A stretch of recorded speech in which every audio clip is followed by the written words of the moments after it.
Assalamualaikum warahmatullahi wabarakatuh. Pertama-tama marilah kita panjatkan puji dan syukur kehadirat Allah Subhanahu wa taala yang telah memberikan nikmat sehat kepada kita. Tak lupa sholawat serta salam semoga tetap tercurah limpahkan kepada junjungan kita Nabi Muhammad SAW. Di sini saya akan mereview tugas mata kuliah kewirausahaan Islam yang berjudul Ciri-ciri Muslimpreneur dari Pandangan Muslim. Yang pertama yaitu ada pengantar. Kebanyakan wirausahawan memiliki hasrat untuk sukses dalam bisnisnya. Akan tetapi cara untuk mencapai kesuksesan itu cukup unik bagi wirausahawan Islam, karena sukses dalam Islam tidak hanya diukur dari hasil akhirnya, melainkan dari cara dan alat-alat yang digunakan. Tentu kita sudah tahu bahwa dalam berwirausaha kita harus melakukannya dengan cara yang halal, qanaah, taufik, dan jannah, supaya usaha yang kita lakukan menjadi berkah. Seorang wirausahawan muslim di dalam melaksanakan bisnisnya bukan semata-mata untuk tujuan profitnya saja, akan tetapi untuk memenuhi fardhu ain. Menurut Ibnu Khaldun, wirausahawan dipandang sebagai individu berpengalaman dan berperan penting dalam pembangunan sebuah negara. Yang kedua yaitu ada Islam dan etika. Etika merupakan patokan dan pandangan orang lain terhadap diri kita. Orang akan bisa membedakan mana yang baik dan mana yang tidak baik, tergantung pada tingkah laku dan akhlak serta moral yang kita tunjukkan. Selain etika juga banyak dikaitkan dengan ilmu filsafat, karena itulah yang menjadi standar baik dan buruknya yaitu akal. Dan di dalam Islam sendiri mendidik kita untuk selalu berbuat baik, mencegah segala kemungkaran yang bertentangan dengan ajaran Islam berdasarkan Al-Quran dan hadis. Yang ketiga ada Islam dan kewirausahaan. Kewirausahaan merupakan kinerja manusia, keuletannya, keseriusannya, kesungguhannya untuk mandiri dan berusaha, sehingga maju mundurnya suatu usaha tergantung pada usaha yang kita lakukan. Sebagaimana dalam Al-Quran dijelaskan bahwa manusia sebagai pemimpin dalam usahanya, kemakmurannya, dan senantiasa selalu melakukan perubahan dalam hal positif. Di dalam berwirausaha tentunya kita harus jujur, tidak iri atau dengki dengan perusahaan lain, dan harus terus bersabar. Yang keempat ada metodologi. Dalam metodologi, peneliti menggunakan berbagai kriteria yang berbeda untuk memecahkan masalah penelitian yang ada. Selain itu, peneliti selalu berusaha untuk mencari pertanyaan yang diberikan dengan cara yang digunakan dan berupaya untuk mengetahui semua jawaban sampai dapat mengambil kesimpulan. Yang kelima ada analisis data kuantitatif. Tujuan Islam didasarkan pada konsep tauhid, khilafah, dan ibadah.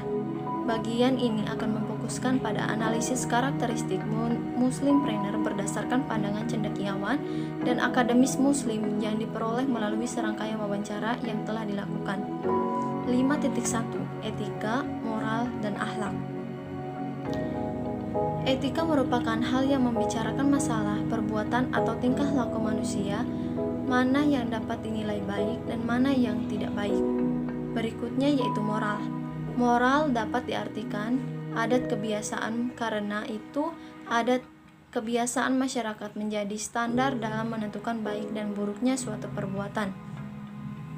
Dan yang terakhir yaitu akhlak.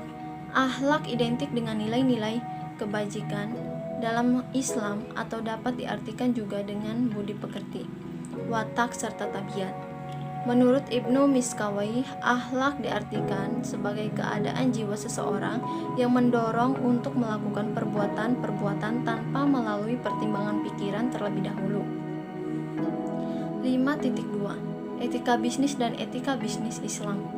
Etika bisnis adalah sebuah cara seorang wirausaha melakukan kegiatan bisnisnya yang mencakup semua aspek, baik itu yang berkaitan dengan individu, perusahaan, maupun masyarakat. Sedangkan etika bisnis Islam adalah ketika seorang wirausahawan melakukan bisnis yang menguntungkan dengan melakukannya sesuai dengan nilai-nilai ajaran Islam, serta mengedepankan nilai-nilai Al-Quran. Dalam hal ini, kita harus mengedepankan yang halal, tidak menyia-nyiakan, serta menjunjung tinggi akhlak serta amanah. 5.3. Etika bisnis Islam dalam 4 fungsi bisnis. Melalui sebuah pengamatan, terdapat cara seorang wirausaha dalam menjalankan bisnisnya.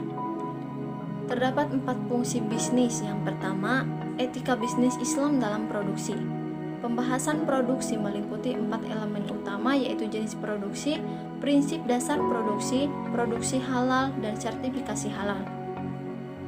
Seorang muslimpreneur harus bisa memilah dan memilih produk yang akan diproduksi, juga harus bisa mempertimbangkan faktor-faktornya, yaitu halalan thayyibah, manfaatnya, nilai ibadah yang terkandung, serta kelangsungan hidup dan daya saing. Yang kedua, ada etika bisnis Islam dalam pemasaran. Pemasaran merupakan kegiatan yang perlu dilakukan oleh setiap perusahaan, baik itu perusahaan barang maupun perusahaan jasa, dalam upaya untuk mempertahankan kelangsungan perusahaan. Sedangkan etika pemasaran Islam memadukan antara semaksimalisasi nilai dengan asas pemerataan dan keadilan bagi kesejahteraan masyarakat. Yang ketiga, yaitu ada etika bisnis Islam dalam pembiayaan. Pembiayaan juga penting untuk memperoleh pendapatan yang halal. Setiap pembiayaan yang dilakukan harus memenuhi syariat Islam. Seorang muslimpreneur sebisa mungkin harus terhindar dari yang namanya riba, ketidakpastian, serta perjudian. Yang keempat, yaitu etika Islam dalam sumber daya manusia. Karyawan adalah aset perusahaan yang berharga karena mereka adalah penggerak suatu perusahaan. Oleh karena itu, hubungan antara pimpinan dan karyawan harus terjalin dengan baik, tentunya berdasarkan pada ajaran Islam. Seorang karyawan juga harus diberikan hak-haknya seperti mendapatkan gaji yang layak, hak untuk beragama, dan lain-lain. Yang terakhir, yaitu ada kesimpulan. Jadi pada dasarnya, etika merupakan perilaku seseorang yang berlandaskan pada Al-Quran dan hadis yang melekat pada diri kita. Kode dasar perilaku moral seperti kejujuran, kepercayaan, kemurahan hati, dan lain-lain akan menghindarkan pada praktik jahat dalam melaksanakan etika bisnis Islam. Penerapan etika bisnis Islam ini sangat membedakan antara muslimpreneur dengan pengusaha muslim lainnya. Etika bisnis Islam akan melahirkan muslimpreneur yang ikhlas dan beriman kepada Allah. Penerapan hal ini akan menghindarkan pada perbuatan-perbuatan yang menyimpang. Sekian dari saya, mohon maaf apabila ada tutur kata yang salah dan tidak berkenan di hati. Saya akhiri, wabillahi taufiq wal hidayah. Wassalamualaikum warahmatullahi wabarakatuh.